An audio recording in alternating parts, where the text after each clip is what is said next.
Hey guys, welcome.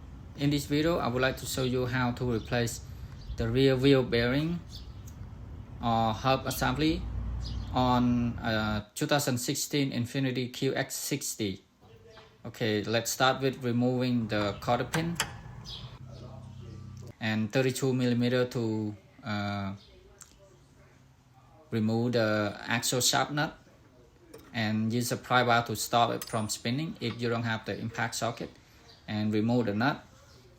See if you can push the shaft in so the shaft is sliding very easy. Otherwise you have to use the center punch and the hammer. And now brake assembly to remove two bolts, one upper one lower, with 19mm socket. So remove the whole brake caliper bracket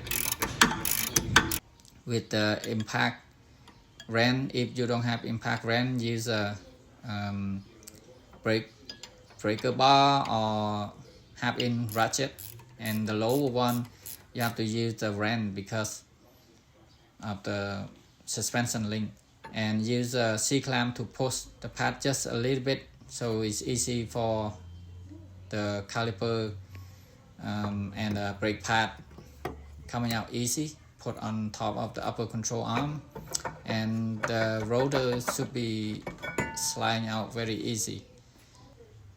Yeah, if not, you can use a hammer to tap very lightly. There is 4 bolts to hold the wheel bearing hub assembly to the knuckle, and 17mm socket with the half-inch ratchet long bar. That's easier. If you have impact wrench, that would be quicker, but is if you're doing at home. Yeah, parking brake shoes right there. Before you remove the wheel bearing, you make sure you check the wheel speed sensor or ABS sensor, so when you pull the wheel bearing out, not to break the sensor. Look at the new wheel bearing. You can see the brown ring there, that the tone ring, and tap on the stud very lightly to avoid to tap on the brake shoe. Yeah, it should be very easy to come out. Just like that, very straightforward. And right there, the ABS sensor. And use brake clean to clean all the brake dust and debris and some grease out. Yeah, and after clean, dry, and now apply thread locking onto the 4 bolts to hold the wheel bearing, and 2 bolts to hold the brake caliper bracket. Yeah, with the red thread locking. And on the new bearing, there's a mark right there. All around is only one. That mark is supposed to stay at the top, because that's what the 4 thread for the 4 bolt to hold the wheel bearing in place. It's not the same. 2 upper is closer than the 2 lower one. Yeah, so put the wheel bearing in and make sure we install 4 bolts from behind. Screw in by hand first. Yeah, 2 upper, 2 lower, and we tighten them and torquing them in the cross pattern. Yeah, just make sure the wheel bearing in properly, and use a torque wrench.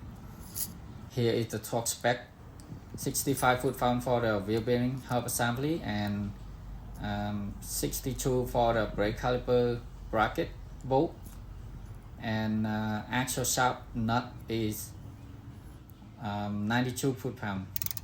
Yeah, so if you don't have a torque wrench, you can use a half-inch ratchet with a long bar or a breaker bar. Just tight it until you feel it tight, I guess. You can't really break the bolt. The bolt is very big too. But make sure you have a torque wrench. Torque it in properly. It's better, and always recommend. yeah, so tightening them, torquing them in the cross pattern, and now brake rotor back in, brake caliper assembly back on, and tight the upper bolt, torque it up, and the lower one because the suspension link in the way, so we can use the wrench to tighten it. That should be good with the thread locking. You double the wrench and should be tight. And on the axle nut is the same. Use the breaker bar to stop the rotor from spinning, and install the cotter pin after you torque it up to spec. Yeah, it's very straightforward. You can do by yourself at home if you have all the tools, and the wheel nut is 100 foot-pound. That's it guys for this video. Thank you guys so much for watching. Have a great day.